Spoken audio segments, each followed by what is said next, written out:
mysteries that he presents, and while we wait for his word. But you're not the chosen brother, Eli. There Will Be Blood seems to only grow in cultural esteem with every passing year. Despite the critical acclaim the project has amassed over the years, there's one element that's rarely discussed about the film's production.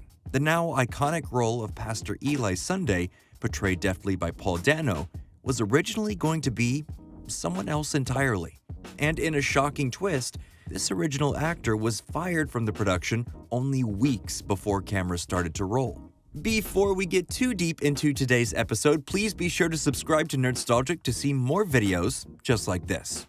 There Will Be Blood, written and directed by Paul Thomas Anderson and loosely based on the 1927 novel Oil, written by Upton Sinclair, tells the story of Daniel Plainview, a silver miner who embarks on a megalomaniacal quest to become an oil man during Southern California's oil boom. In the beginning of the film, Plainview is approached by a young man named Paul Sunday. He claims that he comes from a small town named Little Boston. He suggests that this town has very rich deposits of crude oil and a gullible population of people that could be easily manipulated. In the finished film, this character, Eli Sunday, Paul Sunday's twin brother, are both played by the mesmerizing Paul Dano. However, Kel O'Neill was originally cast as Eli Sunday. At the time he was cast in There Will Be Blood, O'Neill was a certified unknown. This would have been his big break. It would have launched him into the stratosphere career-wise, but tragically, the elation that he must have felt upon casting was to be short-lived. According to O'Neill, he was asked by Anderson to arrive early on set to really soak up the isolation inherent to the period the story was taking place in, so he flew out 2 weeks early. The filming was scheduled to happen for roughly 90 days throughout the summer of 2006. However, O'Neill and Anderson did not get along, experiencing interpersonal friction almost immediately. There's a way to kind of communicate. It's not as strange as it all sounds, really. Filmmaking is so alchemical that sometimes certain factors don't add up, the actor is quoted as having said. Some directors I've worked with just had a way of making me feel comfortable. For some reason, even though every other actor I know had a relationship with Paul that was super positive and where they did their best work, that just didn't happen with me. Building relationships is key in any artistic pursuit. You're always going to be relying on another person to help bolster your ambitions and pursuits. However, in an intrinsically collaborative medium like film, that is not only a best practice, but vital. If you're not someone who's capable of building rapport and connection with those around you, it's going to be a tough road ahead of you. And the audition process doesn't tell you everything you need to know about someone's personality. Sure, someone might seem like they could work with you while you're auditioning. However, when you're actually producing the work, egos can flare up. There were also rumors of frictions between Kel O'Neill and star Daniel Day-Lewis. In a New York Times article that centered on the topic, it was reported that Day-Lewis was known for attempting to create contentious relationships with his fellow actors in order to mine that conflict for drama. That's more to the point. Do you understand? I drink your water.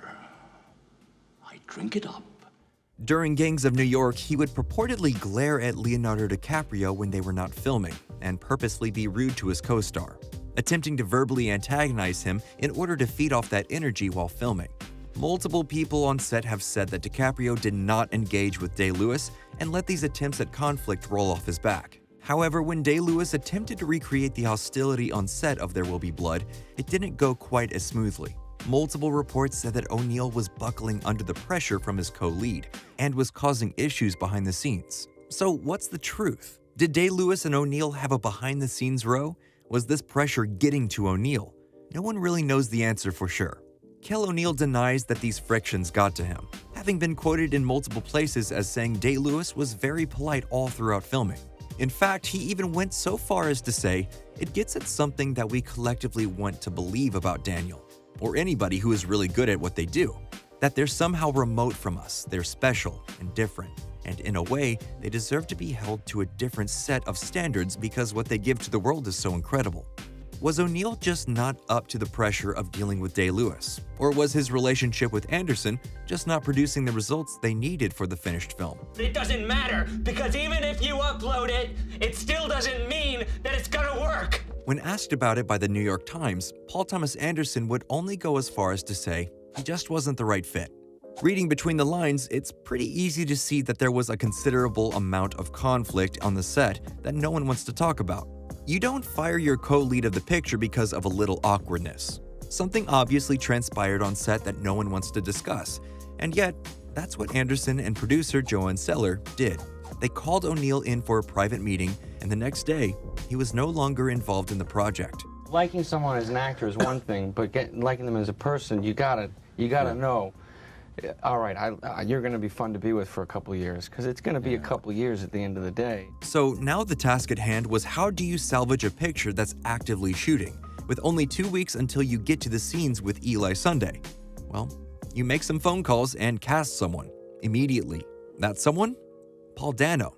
He had 4 days to prepare before being flown out to Texas to start filming his scenes opposite Day-Lewis. Anderson had originally intended to have 2 different actors play the Sunday twins. However, after seeing the animal magnetism and raw charisma that Dano was bringing to the screen, he decided to have him portray both siblings. Dano threw himself into the role and quickly found himself chewing scenery across from Day-Lewis in a fashion that would ultimately see him nominated for a BAFTA for Best Actor in a Supporting Role and being propelled into becoming a globally recognized actor. Kel O'Neill's journey is one of failure and redemption. Today, O'Neill works in the VR and AR space producing interactive documentaries. He's traveling the world filming and making new boundary-pushing works. He's often said that acting was something he never had a deep and abiding passion for, just something he kind of fell into. And now that he's working in spaces that incorporate both filmmaking and technology, he's very excited about the steps forward that are becoming clearer with every passing day. However, his involvement in There Will Be Blood is undoubtedly a failure. He had a seat at the table for one of the most successful and beloved films in the past 30 years. It would have completely reshaped his life. Filmmaking is a collective art form. It's a medium that requires large groups of people to come together to work collectively. It's something that you can't have an outsized ego in and succeed. I am a false prophet. God is a superstition. It's still unclear exactly what happened with O'Neill, Day-Lewis, and Anderson, but it's pretty clear something went down between all of them, and O'Neill is now out in the cold.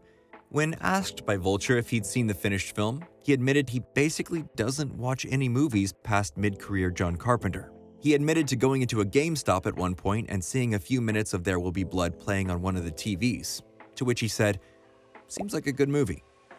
And that's all we have for this episode. What do you think?